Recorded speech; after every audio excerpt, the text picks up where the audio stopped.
মাঝে মাঝে আসো। ঠিক ঠিক, এগুলো দেখুন কত কালারফুল ভাবে সাজিয়েছে। বন্ধুরা, আজ আমি আপনাদের সবাইকে নিয়ে চলে এসেছি মাইথন ড্যাম, যেটা ঝাড়খণ্ড রাজ্যের ধানবাদ জেলাতে অবস্থিত। আর এই যে দেখুন কতটা সুন্দর প্রকৃতি আর প্রযুক্তির মেলবন্ধন, একদম অনবদ্য ভিউ, যেটা না দেখলেই না। শীতের সময় তো এই জায়গাটা খুবই ফেমাস, কারণ এই জায়গাটায় এসে আপনারা পিকনিক, বোটিং আর অনেক কিছুই করতে পারবেন, কারণ এটা হচ্ছে খুবই শান্তশিষ্ট একটা পরিবেশ। আর চারপাশটা পুরো পাহাড়ে ঘেরা। দেখুন কত বিস্তীর্ণ এরিয়া, পাহাড়, জঙ্গল, জল, মানে এক কথায় একদম অনবদ্য। আপনারা যদি এখানে ঘুরতে আসেন তাহলে আপনাদের সত্যি দিনটা ভালো কাটবে। চলুন তাহলে আমরাও আজকে এই ড্যামটা ঘুরে দেখি। আরেকটা কথা, এটা হচ্ছে ধানবাদ জেলাতে অবস্থিত। এর কাছাকাছি রেলওয়ে স্টেশন হচ্ছে কুমারডুবি রেলওয়ে স্টেশন, যেটা এখান থেকে 9 কিলোমিটার, আর ধানবাদ থেকে 40 থেকে 45 কিলোমিটার দূরে অবস্থিত। এখানে আপনারা ট্রেনে এসে এখান থেকে কোনো একটা কিছু ভাড়া করে চলে আসতে পারবেন। এখন আমি ড্যামের উপরে একটা জায়গায় বসে আছি। আর এই যে মাইথন ড্যাম, এই মাইথন ড্যামটা ডিভিসি তৈরি করেছিল। আর ডিভিসি যে ড্যামগুলো তৈরি করেছে তার মধ্যে প্রথম হচ্ছে তিলাইয়া ড্যাম 1953 সালে, কোনার ড্যাম 1955 সালে, মাইথন ড্যাম 1957 সালে, আর হচ্ছে পাঞ্চেত ড্যাম 1959 সালে, যেটা চতুর্থ ছিল। এই এরিয়াতে বোটিং করা হয়, আর বোটিং এর কাউন্টারগুলো ঠিক এইদিকে আছে। দেখুন কত লোকজন এখানে বোটিং কার্যালয়।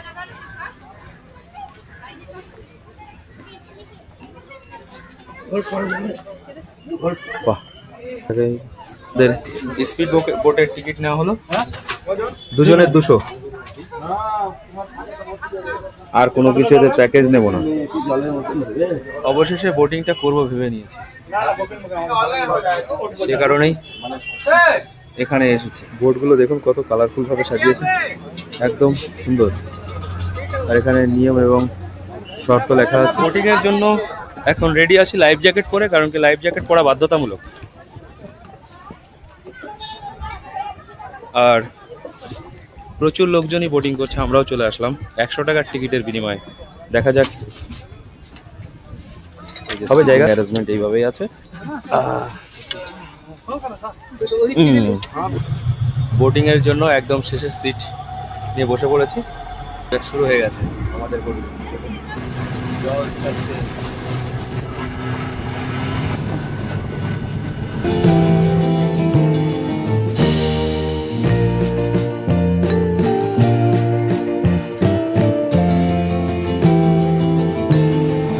বোটিং শেষ, আর জায়গাটা খুবই ভালো। এখন আমরা বোটিং এরিয়া থেকে বেরিয়ে যাব। চলুন তাহলে এবার দেখা যাক কোথায় যাওয়া যায়। এখানে বেশ অনেকগুলো খাবার দাবারের দোকান আছে। আপনারা যারা এখানে ঘুরতে আসবেন, খিদে লাগলেই এইখানেই বোটিং গেটের সামনে অনেক খাবারের দোকান আছে, দেখে শুনে খাবার খেয়ে নিতে পারবেন। আমরা আর কোনো খাবার খাচ্ছি না বলেই আপনাদের খাবার রিভিউটা দিতে পারলাম না, কোন দোকানের কি কেমন। এবার আমরা আরও একটা সাইডে যাব, চলুন সেখানে গিয়ে কথা হচ্ছে। এই জায়গাটায় যারা পিকনিক করতে আসবেন তাদের জন্য এরকম বাগান আছে, এর ভেতরে গিয়ে আপনারা পিকনিক করতে পারবেন মেবি, কারণ ভেতরে প্রচুর লোকজন আছে, খাবার দাবার খাচ্ছে দেখছি, সে কারণেই বললাম। আমরা এখন অন্য একটা জায়গায় চলে এসেছি, এই সেই ড্যামের এরিয়াতেই আছি, কিন্তু এই জায়গাটা হচ্ছে পিকনিকের জন্য খুব ভালো। লোকজন এখানে ফ্যামিলি নিয়ে চলে আসে পিকনিক করতে। বোটিংয়ের ব্যবস্থাও আছে এখানে। কিছু জাহাজ টাহাজের হবে হয়তো ধ্বংসাবশেষ পড়ে আছে। कृपया बोतल तोड़ना मना है,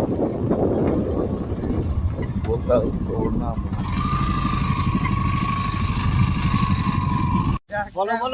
এই মাইথন ড্যাম ঘুরে কেমন লাগছে তোমাদের? মজা লাগছে। তোমরা এখানে প্রতিদিনই আসো না প্রায়ই আসো? মাঝে মাঝে আসো? ঠিক ঠিক ঠিক আছে, তোমরা আমার ব্লগে থাকবে, কোনো ব্যাপার নেই। এই যে ঠিক আছে, দাদাকে সবাই সাপোর্ট করো, সবাই মিলে ভালো থাকো, দাদাকে একটু সাপোর্ট করো, ফলো করো, শেয়ার করো, ঠিক আছে। থ্যাংক ইউ ভাই, থ্যাংক ইউ। হ্যাঁ আজকের মতো মাইথন ড্যাম ঘোরা শেষ।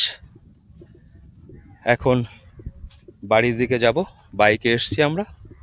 আর আমার এই ভিডিওটা যদি আপনাদের ভালো লেগে থাকে তাহলে অবশ্যই লাইক কমেন্ট শেয়ার করবেন। আর এই ধরনের ভিডিও দেখতে পছন্দ করলে অবশ্যই চ্যানেলটা সাবস্ক্রাইব করবেন।